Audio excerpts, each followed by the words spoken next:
It's now mid-November 2019, a couple months after the last video. The last video I only was still working on the cab, so made a fair bit of progress since then. I've got most of the chassis roughed together.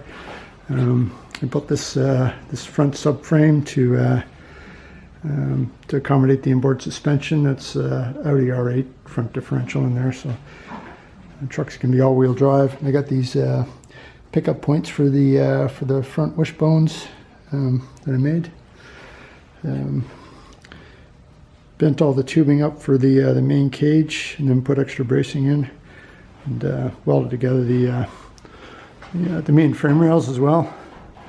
So the whole cage is 1 3/4" 1/8 wall for the mandatory members. And then I've got the EcoBoost pushed through the back of the cab, EcoBoost engine. That was part of the original plan anyway, to accommodate the wheelbase. And then I've got a set of IndyCar headers just sitting there. Those are off a Honda, and I need to make an adapter plate to make those up. Also need an adapter for the this is a Lamborghini, or pardon me, Audi R8 transaxle, and I need to make an adapter plate to mate it to the EcoBoost engine, and that'll double as a rear bulkhead. Then I got the rear frame roughed in here and braced. Still lots of work to do to get the suspension mounted. Next step, I think, is that